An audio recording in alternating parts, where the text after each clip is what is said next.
So this video could cause severe ontological shock. This is a disclaimer. Never done this before, but I'm doing it because this one warrants it. Not being dramatic. If you're not ready for your entire belief system, your understanding of humans and our place on Earth and our history to be shattered, do not watch this video, and I'm being very serious. For the rest of you, let's go for a little ride. Our government has come out, even under oath, and said that they have no evidence that we are dealing with extraterrestrials. And I believe them. I didn't used to. Now I do, and this is why. My research has concluded this. The two most common encounters on Earth are the Greys and the Nordics, okay? The Greys are future humans. They are a synthetic AI fusion. We will table that for this video. What we're going to talk about are the Nordics, which are also future humans. In the future, they had to escape. At this point, they realize they can't escape physically because they're contained in this holofield. They're contained in the solar system. The only way to escape is to actually graduate spiritually, to ascend up. They can't for some reason. So they must escape because of things going on Earth. They escape to the past. Our ancient humans are the Atlanteans. They established a place called Atlantis. It means the land of Atlas. They came from the future. They went back in time because they had developed time travel. Time travel is basically just anti-gravity. Once you manipulate gravity, you also manipulate time. Space and time are intertwined. Okay, they went back in time. They established Atlantis to escape their future debacle that they got in. Okay, now, as we go through time, what do we see? This is what led me to this. There's a cyclical cataclysm. Something happens every so many years that wipes out basically all of humanity. But right before it happens, just like with Noah, that's the most famous one, so we'll talk about that. Somebody comes and says, hey, this is coming. Flood's coming, man. Build a boat. Gives them all the information. How did they know? Okay? How do they know what's coming and how they know how to survive? And then after the flood, after every cataclysm, these beings come, tall, long hair, beards, carrying a bag, and they reseed civilization. So before a cataclysm, they save a certain amount of people. After a cataclysm, they make sure that those people survive and thrive. Why? They don't care so much about the individual person. They don't care if you're happy or healthy or get that raise or anything, but they damn sure don't want humanity to get wiped out. Because if we cease to exist, they cease to exist. They're future humans. That's why they need us. Pretty serious vested interest there. Okay, that's wild. Now, when we look at ancient, civilizations, ancient aliens, they're always going to these like megaliths and these monuments and these temples and cities and stuff. And they're very advanced, extremely advanced. I mean, cosmologically, architecturally, mathematically, engineering-wise, so advanced. There's so many things they did tens of thousands of years ago that we can't do today. Doesn't make any sense. It's because they came from the future, okay? Now, this is where it gets super interesting.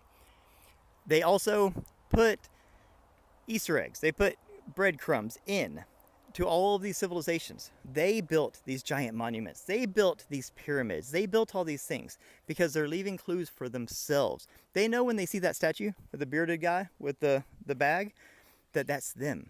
It's a signature. That's why it's in every culture for thousands of years. These cultures had no contact with each other, yet they made the statues that almost look the same, right? With the same bag, same handbag. Why? That is meaning that a cataclysm occurred there and these beings reseeded that population. They have to make sure humanity survives, period. But it's like, okay, think about it this way. If you went back to the caveman days and you met a caveman, you wouldn't really care what ends up happening to that caveman. You'd be like, hey, he's going to have a life, a family, a job. He's going to, do caveman things, right? And he's going to learn his lessons and all that. It's not my job to intervene with that caveman. But you damn sure wouldn't go back in time and wipe out all the cavemen, right? Because we come from them. They evolve into us. See what I'm saying? We are like the cavemen to these people. We can call them people, okay? They're people. They're humans from the future that went back in time to escape something, and then they have to make sure, it's a bootstrap paradox. They have to make sure that nothing happens to us, because if something happens to us, it happens to them. But they are also trying to fix their situation because they don't want to go in a loop. So they have to make sure that they continue to exist by making sure we continue to exist. But then they're also trying to fix things. I think they are carefully editing their timeline to make sure they don't end up in the same place, which is why we see Mandela effects, which is why we see strange time dilation things, which is why we see these interventions from them in these subtle ways when it comes to our nuclear weapons, when it comes to our environment, stuff like that. They're intervening in certain ways to try to ensure a better outcome for them. So this is my takeaway with all this, besides just melting your minds for fun. And remember, disclaimer again, this could all be just wrong. I could just be a crazy guy in the woods, for damn sure, right? I'm learning constantly, but this is where my research has led me now. And this is why I think it's important to put this out there, even though I do think I don't know, this is risky in a way, but I think it's important because I think that they want us to do better. I think the important takeaways here is what we see as gods, the Olympians, the Devas, the Anunnaki, these are us. They're humans, which shows our true human potential. And I think it's very important for everyone to realize what we're capable of a lot. But it's a cautionary tale because they had to go back in time because they messed things up, because they couldn't spiritually ascend, and because I think something physically happens to Earth. So we need to do better. We don't want to just go in a loop.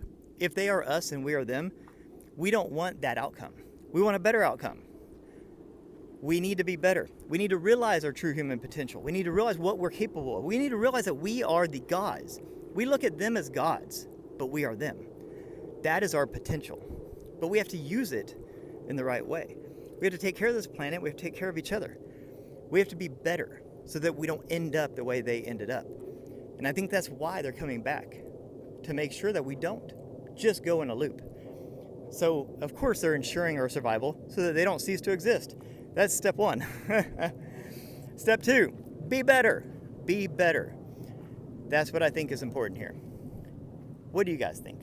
I know that's a lot. I know that's heavy, man. That's heavy. It changes everything. It changes religion. I won't even get into that, but the religious part is a big part of this. It changes everything, okay? It changes what we think about a human, our history. I think these guys were leaving Easter eggs all through history. I think all of these ancient monuments and monoliths and temples and sculptures and all that stuff, they left that. They're leaving themselves information embedded in all this. That's why there's so much sacred geometry embedded in all these monuments and these pyramids. They're leaving themselves information. And the only way they know it would survive cataclysms, Paper won't survive, books won't survive, computers won't survive, stone will, clay will, gigantic monoliths and pyramids will. They're leaving and embedding information. And then they put their signature, their statues of themselves with those handbags all along the way. They are us. That is our potential. That is what we are capable of. So much. We're capable of so much. But we're also capable of so much destruction. That's the cautionary tale. Let's be better. Let's make sure we don't just go in a loop. Let's rise to the occasion. Let's be the gods that we know we can be, but let's use it for good. Let me know. What do you guys think of all this? Have a beautiful day. Peace.